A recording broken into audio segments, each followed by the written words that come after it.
नमो अरिहन्ताणं नमो सेत्थाणं नमो आयरियाणं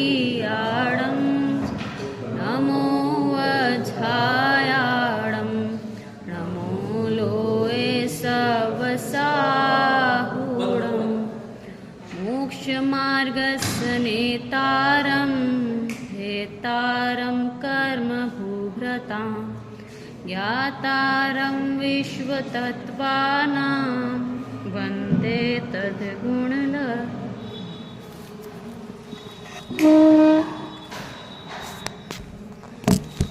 आज हम बड़े पंडित जी द्वारा रचित जो हमने 10 लक्षण में ली थी उसी को कंटिन्यू करेंगे।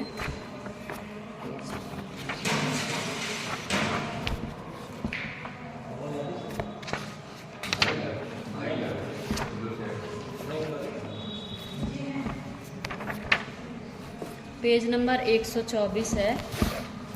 पाठ कर लेते हैं, पहले 8वें तक पाठ कर लेते हैं। निज स्वभाव में लीन हुए तब वीतराग सर्वज्ञ हुए।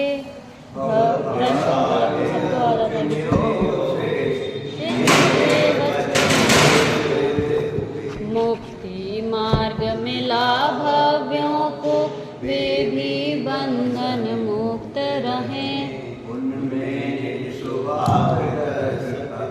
देख भक्ति से वीतराग सर्वज्ञ ध्वनित जो सप्त तत्व प्रकाशक है। अविरोधी जो न्याय तर्क से मिथ्यामति न उल्लंघ प्रतिवादी धर्म अहिंसा है जिसमें आत्मोन्नति की मार्ग विधायक जिन वाणी विषय कषायारंभ न जिनके रत्नात्रय निधि रखते हैं। मुख्य रूप से निज स्वभाव साधन में तत्पर 28 मूल गुण जिनके सहज रूप से पलते हैं।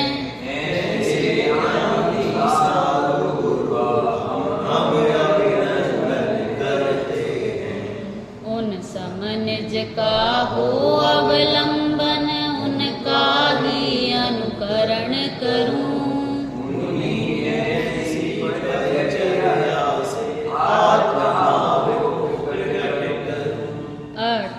अष्टमूल गुण धारण कर अन्याय अनीति त्यागू मैं।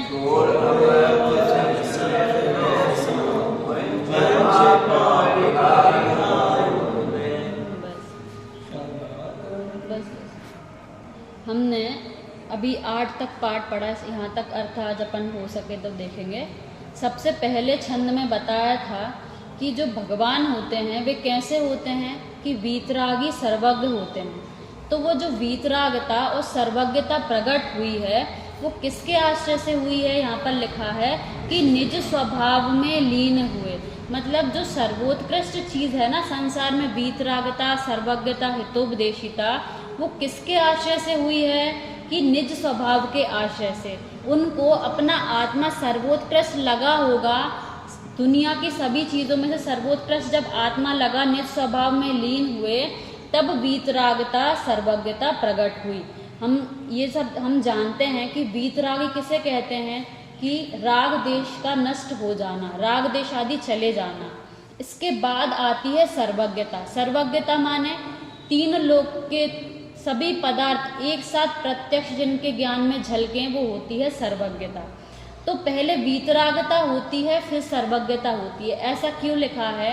क्योंकि यदि राग देश आदि हों, हाँ, तब पहली बात तो जैसे राग देश, सपोज अपन को अगर राग देश हो और सभी चीज़ अपने ज्ञान में एक साथ झलके तो कितना अपने परिणाम आकुलित व्याकुलित होंगे।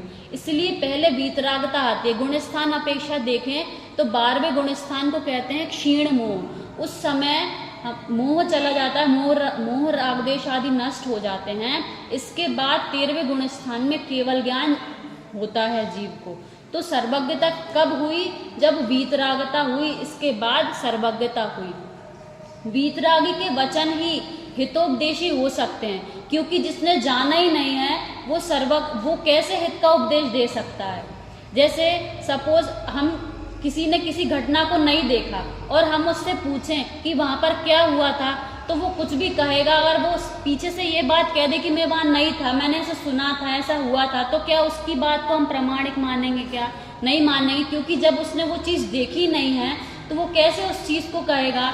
उसी प्रकार जो सर्वज्ञ हैं, जिसने तीनों लोगों का स्वरूप जाना है, वही हित का उपदेश दे सकते हैं। अब जैसे कोई वक्ता है, अन्य जो वक्ता हैं, अगर उनमें राग देश आदि होगा तो उनके वचन भी किसी को जो राग जिसके प्रति है तो उसके वचन राग रूप निकलेंगे उसके लिए। किसी से द्वेष है तो द्वेष रूप वचन निकलेंगे। तो क्या उसकी वाणी प्रामाणिक है, क्या सत्य है, क्या नहीं है? क्योंकि जब राग देश आदि होंगे तो वाणी सच्ची हो ही नहीं सकती, क्योंकि उसमें पक्षपात रहेगा। क्योंकि वो राग जिससे राग है उसको देख के राग रूप वचन कहेगा, जिससे द्वेष है उसको देख के द्वेष रूप वचन कहेगा। फिर लिखा है भव्य भाग अरु कुछ नियोग से जिनके वचन प्रसिद्ध हुए। मतलब कि जो वीतरागी सर्वज्ञ जब हो जाते हैं, इसके बाद वो हित का उपदेश देते हैं। जो आप हैं तीर्थंकर हैं, रत्नकरण शावकाचार्य जी में आपकी परिभाषा में ये लिए हैं कि जो वीतरागी हो, सर्वज्ञ हो और हितोपदेशी हो, उनको आप्त कहते हैं, तीर्थंकर कहते हैं। तो जो भव्य जीव है ना, उनके भाग्य से, जैसे समोशरण होता है तो समोशरण में भगवान विराजमान होते हैं, तो जो दिव्य ध्वनि खिरती है ना, ऐसा उसमें मैंने प्रवचन में सुना था, वो बता रहे थे उसमें कि जैसे जो इंद्र होता है, इंद्र भगवान के आगे बोलता है कि हे भगवान, भव्य जीव हैं। और हमने देखा है कि जो भगवान महावीर, उनकी 66 दिन तक दिव्य ध्वनि नहीं खिरी थी। तो क्यों नहीं खिरी थी? क्योंकि गणधर देव उस समय उपस्थित नहीं थे। तो ऐसा निमित्त नैमित्तिक संबंध भगवान की वाणी का और भव्य जीवों के भाग्य का ऐसा होता है कि जब भव्य जीवों का भाग्य होगा तब वो जनवाणी खिरती है। इसलिए यहाँ पर ऐसा लिखा है कि कुछ नियोग जैसा निमित्त नैमित्तिक संबंध होता है, तब उनके वचन क्या होते हैं? प्रसिद्ध होते हैं। फिर लिखा है मुक्ति मार्ग मिला भव्यों को, वे भी बंधन मुक्त रहें। अब जो भव्य जीव है ना, उनको मुक्ति मार्ग, मोक्ष जाने का मार्ग किससे मिला है? तीर्थंकरों से मिला है, भगवान से मिला है। और उस वाणी, वो जो वाणी है उसका अतिशय क्या है कि उसको सुनने समझने वाला जीव बंधन से मुक्त हो जाता है।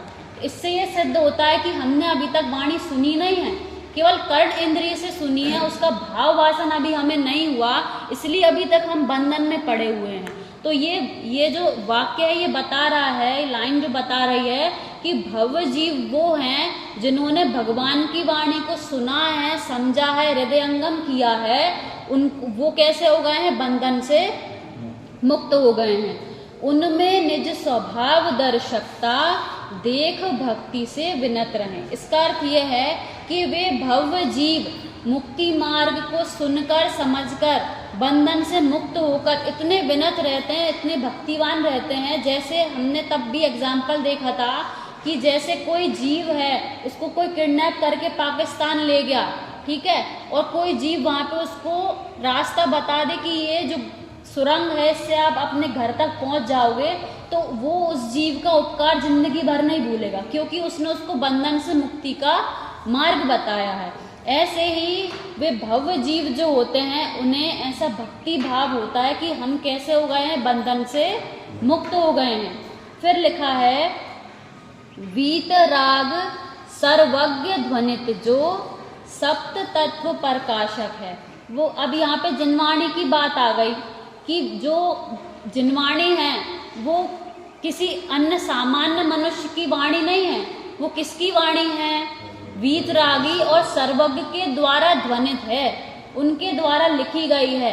इसलिए जिनवाणी में अगर एक वाक्य भी अपने मन से जोड़ दें, गलत जोड़ दें, तो उसका महान पाप होता है, क्योंकि जिनवाणी वही होती है जो वीतरागी और सर्वज्ञ के द्वारा ध्वनित हो।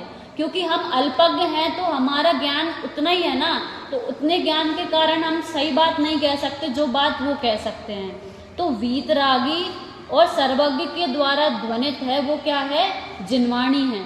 फिर लिखा है वो जिनवाणी कैसी है कि सप्त तत्व, पहले तो सप्त माने होता है 7 और तत्व माने वस्तु का स्वरूप। पहले इसके 2 अर्थ ले सकते हैं कि 7 तत्व और तत्व माने वस्तु का स्वभाव। तो वस्तु का स्वभाव का प्रकाशक है जो जिनवाणी है। प्रकाश माने उस दिन भी देखा था कि जैसे सूर्य है, सूर्य का जो प्रकाश है उसमें सभी को सही और गलत मार्ग स्पष्ट रूप से जिसको दिखता हो, जो अंधा हो उसको नहीं, या जानबूझ के आंखें बंद करी हो उसको नहीं, जो देखना चाहता है समझना चाहता है वह जीव सूर्य के प्रकाश में सही और गलत मार्ग स्वयं ही पकड़ लेता है। अंधेरे में जैसे कोई गुम जाए तो सूर्य का उदय होते ही वो सही रास्ता पकड़ लेता है, उसी प्रकार ये जो जिनवाणी है ना, ये प्रकाशक माने सही तत्व और गलत तत्व, कौन से तत्व हेय हैं कौन से उपादेय हैं, ऐसे प्रकाश करने वाली जिनवाणी है। अविरोधी जो न्याय तर्क से, और न्याय और तर्क से जैसे बहुत सारे कई पहले प्रवचन में मैंने सुना था, वो बता रहे थे पंडित जी कि पहले क्या होते थे कि बहुत वाद विवाद होते थे। जैसे कि अन्य धर्म वाले और जैन धर्म वाले क्या करते थे, डिबेट टाइप की करते थे कि किसका धर्म सच्चा है, बेस्ट है। तो बहुत कम क्या ना के बराबर ही ऐसे एग्जाम कभी कोई कहीं लिखा है कि जैन धर्मी कोई हारा हो। अपने जैसे वो हैं क्या नाम से रत्नकरण शावकाचार्य जी जिन्होंने लिखा है समंत भद्राचार्य, वो भी बहुत वाद विवाद में जीते हैं। और क्या होता था कि जैसे जीत जाते थे तो जो हार जाता था वो जैन धर्म अपना लेता था। तो कैसे जीत गए, क्योंकि जो वस्तु का स्वभाव है ना उसको कभी कोई गलत ठुकरा ही नहीं सकता, गलत सिद्ध नहीं कर सकता उस चीज़ को, क्योंकि वस्तु का स्वभाव जो है वो तो स्वभाव ही है। तो अविरोधी जो न्याय तर्क से, जो जिनवाणी है न्याय तर्क से अविरोधी है, उसका कोई विरोध नहीं कर सकता।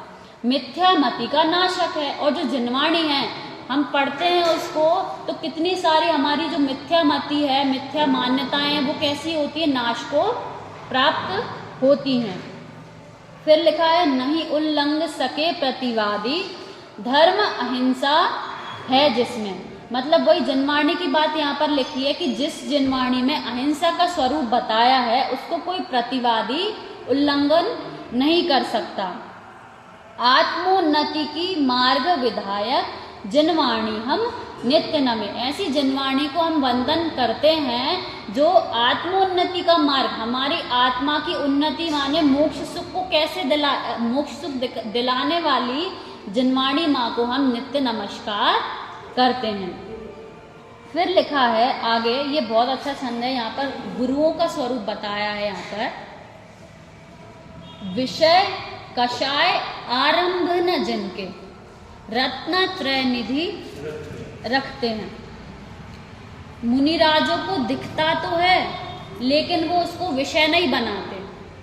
मुनिराजों को सब दिखता है, ज्ञान में सब कुछ झलकता है, लेकिन वो विषय नहीं बनाते, सिर्फ गेय बनाते। जैसे 5 इंद्रियां हैं, काम तो करती है ना उनकी, रसना इंद्रिय भी करती है, कर्ण इंद्रिय भी करती है। सामायिक में बैठते कहीं बैठते हैं, अगर कुछ जीव आ जाए कुछ आ जाए तो कान में वो बात भी पड़ती है, आंखों से भी सब कुछ दिखता है, हमें भी दिखता है। तो क्या फर्क है हमारे देखने और उनके देखने में, कि हम उसमें राग देश करते हैं, कषाय करते हैं। जो हमने देखा है ये अच्छा है ये बुरा है, कोई महिला ने क्या साड़ी कैसी साड़ी पहनी, इसकी अच्छी लग रही है इसकी बुरी लग रही है, कुछ कान में वचन पड़े तो इसकी आवाज़ कैसी है इसकी आवाज़ अच्छी है। तो ये जो सब जो हम करते हैं, जो चीज़ गेय है ना, वो गेय ना बनाकर हम उसको विषय कैसे बना लेते हैं कि कषाय के कारण।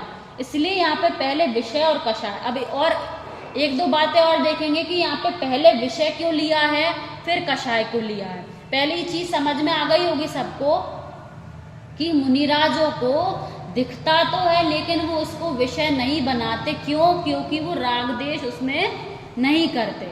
ठीक है, फिर इसमें क्यों लिखा है विषय, कि जो संसारी जीव हैं वो विषय के लिए कषाय निरंतर कर रहे हैं। जो पंचेंद्रिय के विषय हैं उसके लिए अपन दिन रात क्या कर रहे हैं, कषाय कर रहे हैं कि नहीं कर रहे हैं। जैसे घर में कोई खाना बना रहा है, ठीक है, तो जैसे पंच इंद्री का जैसे रसना इंद्री का विषय, तो अगर अपन को उस चीज में राग है, जैसे किसी को किसी चीज में राग है, जैसे सपोज मान लीजिए रसगुल्ला है, किसी को उसके प्रति राग है, तो जब तक वो नहीं मिलेगा, नहीं बन जाएगा, और जैसा चाहिए वैसा नहीं बन जाएगा, जब तक उसकी क्या होती रहेंगी, कषाय होती रहेंगी। तो विषय हमने जब किसी चीज में विषय होता, विषय कब बनती है कोई चीज, जब हम उसमें कषाय करते हैं। क्या करते हैं, जब उसमें कषाय करते हैं। ठीक है, तो ये दो चीज समझ में आ गई कि संसारी जीव है वो विषय के लिए कषाय करता है, और कोई भी चीज विषय किससे बनती है, कषाय के कारण ही विषय बनती है। फिर लिखा है आरंभ। आरंभ मतलब प्रयत्न करना, आरंभ मतलब प्रयत्न करना। यहाँ पे बाद में आरंभ क्यों लिखा है, क्योंकि जिसको जितनी कषाय होंगी वो उतना प्रयत्न करता है बाहर की चीजों में। तो मुनिराजों को आरंभ नहीं है, क्योंकि उन्हें किसी चीज से राग देश नहीं है, ना शरीर के प्रति है, ना किसी भी चीज के प्रति है। जब शरीर के प्रति नहीं तो किसी भी चीज के प्रति नहीं है। जैसे हमें कषाय है, विषय है, मतलब जैसे हमें वही कि हमें भूख लगी है, पेट भरना है, तो मुनिराज तो पेट भरने के लिए अपनी वो सिर्फ किस लिए भोजन करते हैं कि तप में बाधा ना आए, सिर्फ इसलिए। और हम किस लिए करते हैं, स्वाद के लिए। तो उस स्वाद के लिए, विषय के लिए कषाय भी करते हैं, और जितनी जिसकी कषाय होगी उतना आरंभ करता है। अब अपने घर में अपन उदाहरण ले लें, 10 जीव हैं, तो 10 जीव में से किसी को रसना इंद्रिय के प्रति बहुत राग होता है। कोई सोचता है कि चलो ये 2 रोटी रखी है, इतने में काम हो जाएगा, थोड़ी सी भूख और है, फ्रूट्स खा के काम चला लेंगे। और किसी को बहुत ज्यादा विषय का प्रति वो होगा, तो वो उतनी ज्यादा कषाय करेगा, अरे कुछ नहीं, होटल पे जाते हैं, होटल से मंगाते हैं, ये करते हैं, वो करते हैं, तो उसके प्रति वो उतनी कषाय करेगा और उतना ही आरंभ माने उस चीज में प्रयत्न करेगा। तो जब मुनिराजों को विषय कषाय नहीं है तो वो प्रयत्न भी नहीं करते किसी भी चीज के लिए। तो क्या लिखा है, विषय कषाय आरंभ न जिनके रत्नत्रय निधि रखते हैं। निधि माने होती है, निधि माने क्या होता है, संपत्ति मान ले अपन एक तरह से, हाँ, बहुमूल्य वस्तु। तो उनकी निधि क्या है, उनने अपनी आत्मा को ही सर्वोत्कृष्ट माना है। तो इसलिए जो उनकी निधि है ना, वो क्या है, रत्नत्रय निधि है। ठीक है, देह पर उपसर्ग होता है उस समय भी वे निधि की रक्षा करते हैं। देह पर उपसर्ग हो, इससे पता चलता है कि उनको क्या मूल्यवान क्या लगता है। जब कोई उपसर्ग करता है मुनिराज के ऊपर, तो वो उपसर्ग दूर नहीं करते, देह की रक्षा नहीं करते, अपनी रत्नत्रय की निधि की रक्षा करते हैं कि किसी कारण मुझे इससे राग देश आदि ना हो जाए, मेरा जो स्वभाव में जो मुझे आनंद आ रहा है वो ना छूट जाए, इसकी चिंता उन्हें निरंतर रहती है। तो इसमें यही लिखा है कि रत्नत्रय निधि रखते हैं। उनकी निधि जो है, वो जो रत्नत्रय है ना, 100 इंद्र उनके आगे नमस्कार करते हैं। समो शरण में कितने सारे देव, जिनके पास कितना सारा वैभव है, उनकी कितनी शक्ति है कि 3 लोग को पलट दें। इतनी शक्ति होने के बाद भी वो किसके आगे नमस्कार कर रहे हैं, जिनने घर जो था, टूटी फूटी झोपड़ी जैसी भी थी वो भी छोड़ दी, और जिनके पास क्या है, केवल पिछी और कमंडल है, वो भी उनका परिग्रह नहीं है। ऐसे मैं उसका स्वाध्याय कर रही थी कल रत्नकरण शावकाचार्य जी में, तो मैं स्टार्टिंग में ऐसा दिया है उसमें कि जो श्वेतांबर मत वाले हैं वो उनका और दिगंबर वाले आपस में वो कर रहे हैं डिबेट, इसमें स्टार्टिंग में दिया है ऐसा। तो वो उसमें कह रहे हैं कि दिगंबर वाले उनसे कहते हैं कि तुम्हारे मुनिराज तो 14 उपकरण रखते हैं, तुम उसको परिग्रह नहीं मानते। तो वो कहते हैं कि तुम्हारे मुनिराज भी तो पिछी कमंडल रखते हैं। तो उनको उसमें उत्तर दिया है कि मुनिराज पिछी कमंडल रखते हैं ना, उनका परिग्रह नहीं है। अगर मुनिराज का जो पिछी है वो संयम का प्रतीक है, मतलब संयम के जीवों की रक्षा के लिए यूज करते हैं, और जो कमंडल है वो किसके लिए यूज करते हैं, शुद्धि के लिए। अगर वो उस पिछी को इस चीज के लिए उपयोग करें कि ये जगह गंदी है, झाड़ू के लिए यूज करें, और जैसे धूप में पैर गर्म हो गए तो पानी डाल लें, या फिर नहाने के लिए, या किसी भी पानी को अपने इंद्रियों को पोषण करने के लिए उपयोग करें, तो वही पिछी कमंडल परिग्रह में आएगा। ठीक है, तो यहाँ पर कह रहे हैं कि जो विषय है, विषय कषाय आरंभ नहीं है जिनके, और निधि क्या है जिनकी, रत्नत्रय निधि है। सम्यक दर्शन, सम्यक ज्ञान, सम्यक चारित्र ही जिनकी निधि है। और वो निधि किसके आश्रय से प्रकट हुई है? कि स्वभाव के आश्रय से प्रकट हुई है। उनको जो स्वभाव है, आत्मा है ना, वो सर्वोत्कृष्ट लग रहा है, इसलिए नीचे लिखा है कि मुख्य रूप से निज स्वभाव साधन में तत्पर रहते हैं। साधन किसे कहते हैं? साधन किसे कहते हैं? साध्य की प्राप्ति जो करा है उसे साधन कहते हैं। ठीक है, तो तत्पर किस में रहेंगे? सिर्फ उसी साधन में जो साधन, जो आत्मा उन्हें मोक्ष सुख रूप, मोक्ष का सुख दे, उसी साधन में तत्पर रहेंगे। बाकी जो स्वाध्याय आदि जो है, जिन मंदिर दर्शन करना, ये जो साधन है, उन वो साधन में तत्पर रहेंगे कि निज स्वभाव साधन में तत्पर रहेंगे? कि निज स्वभाव साधन में। जैसे उदाहरण के लिए हमें इंदौर जाना है, हम ट्रेन कहाँ से पकड़ते हैं? रुठियाई से। तो यहाँ से ऑटो से हमें जाना पड़ता है, ऑटो से रुठियाई गए, तो वो ऑटो को हम रुठियाई में छोड़ देते हैं। उस समय हम किस साधन में तत्पर रहते हैं? कि हमें जाना है इंदौर, तो हमारे लिए कौन सा साधन तत्पर रहने, वहां जाने योग्य उपाधि कौन सा साधन है? कि वो ट्रेन। तो ये जो ऑटो है, ये नहीं सोचता कि ये बेकार है या कुछ भी, वो स्वयं ही उस समय छूट जाता है, लेकिन मन में तो ये भाषित होता है कि ये जो ऑटो है ना, इसने ही मुझे यहाँ तक पहुँचाया है, लेकिन वो उपादेय नहीं है। अगर मैं उस ऑटो को नहीं छोड़ूंगा तो मैं इंदौर नहीं पहुँच पाऊंगा। ऐसे ही जो मुनिराज हैं, उनको देवशास्त्र गुरु जो हैं, वो उस ऑटो तक, वो ट्रेन तक पहुंचाने के लिए साधन तो हैं, लेकिन वो तत्पर किस में रहते हैं? निज स्वभाव में ही तत्पर रहते हैं। तो नीचे लिखा है ना कि मुख्य रूप से निज स्वभाव साधन में तत्पर रहते हैं। फिर लिखा है आगे, 28 मूल गुण जिनके सहज रूप से पलते हैं। पालने नहीं पड़ते, जबरदस्ती नहीं करना पड़ता। जैसे हम कभी साल भर तो हम दोनों टाइम खाते हैं, और अगर एक दिन अगर हम कोई उपवास आदि कर लें तो हमें कितनी तकलीफ होती है। मतलब दिन भर यही चलता, आज खाना नहीं खाया, आज खाना नहीं खाया, आज खाना नहीं खाया, आज खाना नहीं खाया। अब जैसे मम्मी है, दो बच्चों ने, एक ने उपवास किया है और एक ने कुछ नहीं किया, दोनों टाइम खाएगा, तो मम्मी काम से किसकी कहेंगी?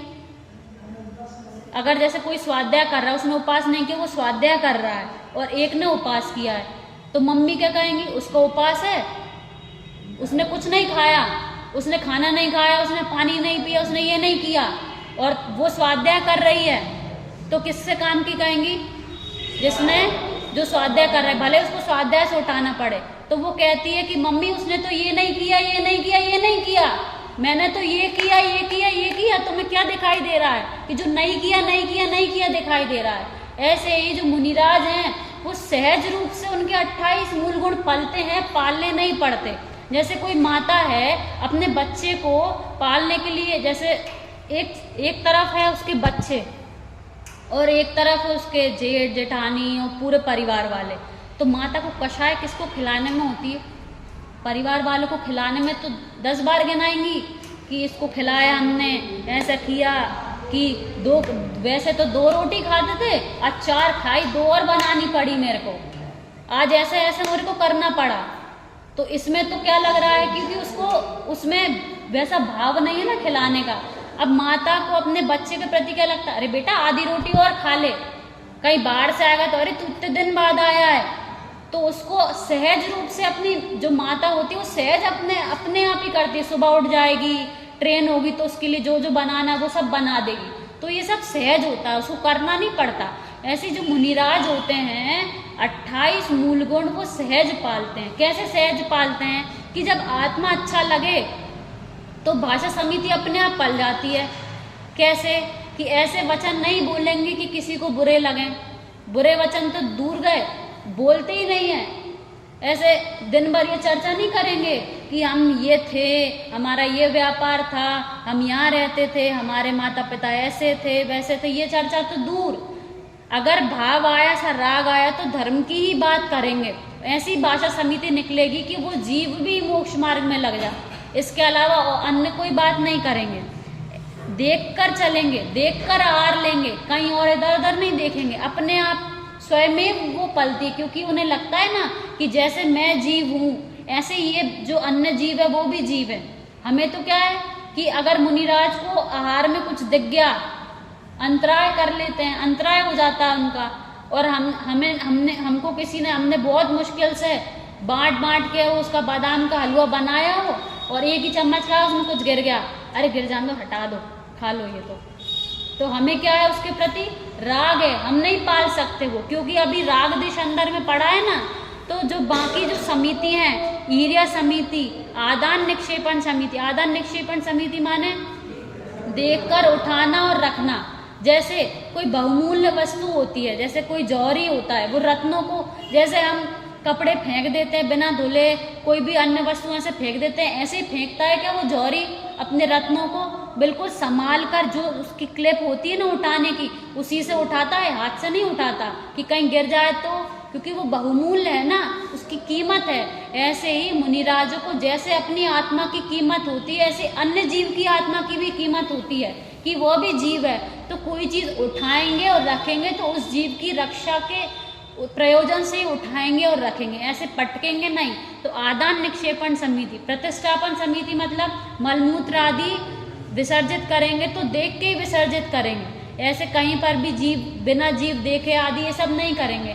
तो हमने भी देखा कि जो इतने उदाहरण अपन ने देख लिए कि ये जो समितियां हैं अपने आप ही मुनिराजों को पल रही हैं, जबरदस्ती उनको कर करके पालना उनको नहीं पड़ता। तो 28 मूल गुण जिनके सहज रूप से पलते हैं, ऐसे ज्ञानी साधु गुरु का हम अभिनंदन करते हैं। हमें बहुमान होना चाहिए कि ऐसे वीतरागी गुरु के हम अनुयायी हैं, और निरंतर हमें ये भावना भानी चाहिए कि हम कब ऐसे मार्ग पर जाएं। हमें बुरा लगना चाहिए, ग्लानि होना चाहिए अंदर में कि हमें ऐसा भाव भी दिन भर में एक बार भी नहीं आता। ऐसे बहुमूल्य, ऐसे जो रत्नत्रय निधि रखते हैं, उनके सामने इंद्र भी नमस्कार, 100 इंद्र नमस्कार करते हैं, और हमें दिन भर में एक बार भी भाव नहीं आए। उनके ही द्वारा बताई हुई जिनवाणी का हमें बहुमान नहीं आए, तो हमारा मनुष्य भाव कैसे सार्थक होगा? हमारा मनुष्य भाव सार्थक तब होगा जब हमें उस चीज की महिमा आएगी। उन जैसा, अब जैसे हम कहते हैं कि हम जैन हैं, हमें जैन अच्छा सुख चाहिए हमें, तो हमें दिन भर में वैसा सुख तो लगता ही नहीं है कि वो सुखी हैं। क्यों नहीं लगता? क्योंकि हमें तो दिन भर में एक भी बार भाव नहीं आता कि हम वैसे बनेंगे, वैसा बनना है। हमें तो वो बेचारे लगते हैं कि कैसे, अरे बेचारे ऐसे कैसे ठंड सहन करेंगे, कैसे ये सब करेंगे। नहीं, बेचारे नहीं है वो, बेचारे तो हम हैं कि जिन्हें पर के आशा से सुख लग रहा है। बेचारे कौन है? हम हैं, क्योंकि हमें पर वस्तु चाहिए सुखी होने के लिए, वो स्वास्थ्य से सुख है, उन्हें कुछ नहीं चाहिए। तो ऐसे मुनि बनने की निरंतर हमें भावना बानी चाहिए। फिर लिखा है आगे, उन सम निज का हो अवलंबन, उनका ही अनुकरण करूं। ऐसे मुनिराज का अवलंबन लेके, अवलंबन माने सहारा लेके, अभी छोटा बच्चा है ना, चलना नहीं जानता, तो अवलंबन लेना पड़ेगा उसको, और जब सीख जाएगा तो अपने आप चलने लगेगा। तो अभी अवलंबन किसका लेना है कि जिनके जैसा बनना है। तो हमें किनके जैसा बनना है कि उन मुनिराजों के जैसा बनना है। तो मैं उनका ही अनुकरण करूं। जैसे छोटा बच्चा होता है वो अपने पिता जैसा बनना चाहता है, तो पिता जो करेगा ना वैसे पीछे पीछे वो भी करता है। पापा ऐसे कर रहे हैं तो मैं भी ऐसे करूंगा, मम्मी रोटी बेल रही तो मैं भी रोटी बेलूंगी, जैसे तिरछी आड़ी जैसी बिल जाए। तो हमें मुनिराज बनना है तो उनके जैसा काम, जैसे ग्रस्त अवस्था में थोड़ा थोड़ा बने। थोड़ा थोड़ा बने मतलब कि मुनिराज महाव्रत पालते हैं तो मैं अणुव्रत पालूंगा। कम से कम मुनि नहीं बन पा रहा तो ग्रस्त तो बन जाऊं। तो ग्रस्त बनने की ऐसी भावना भाऊं कि उन सब अवलंबन करूं, उनका ही अनुकरण करूं। वो दिन रात आत्मा में रहते हैं, मैं कुछ टाइम के लिए रह के देख लूं, कुछ टाइम तो पुरुषार्थ करूं, ऐसा। फिर उन्हीं जैसी परिचर्या से आत्म भाव को प्रकट करूं। जैसे वो रस्सी और पत्थर, हम देखते हैं कि रस्सी तो कोमल होती है और पत्थर इतना कठोर होता है, तो वो रस्सी कैसे पत्थर पर निशान बना देती है कि निरंतर जब वो प्रयास करती है, दिन रात उस कुएं पर पानी खींचते हैं तो रस्सी भी पत्थर पर निशान बना देती है।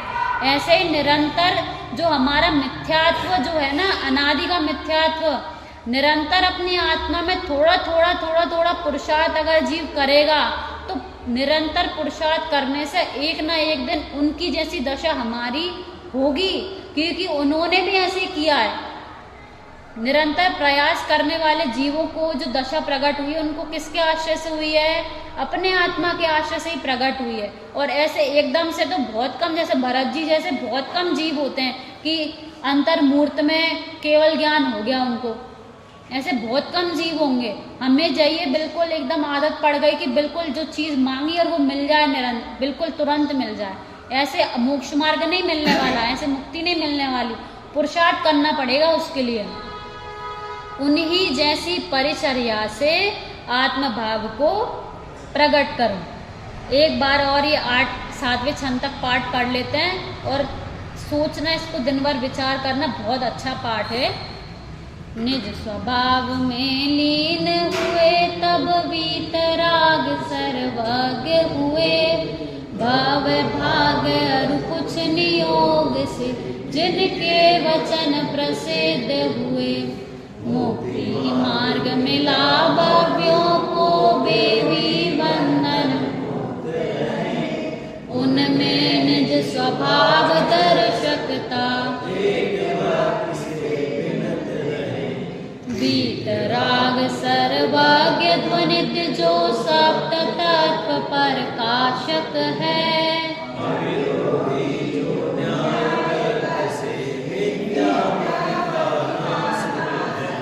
नहीं उल्लंघ सके प्रतिवादी, धर्म हिंसा है जिसमें,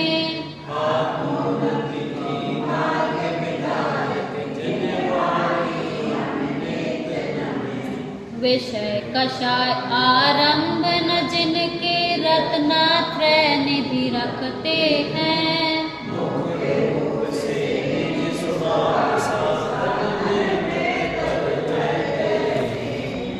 28 मूल गुण जिनके सहज रूप से पलते हैं,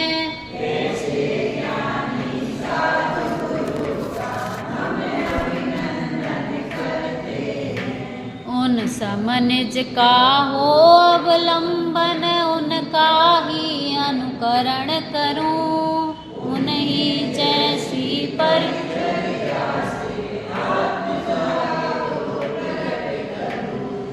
सभी जीव आत्म स्वभाव को प्रकट करें, इसी मंगल भावना से।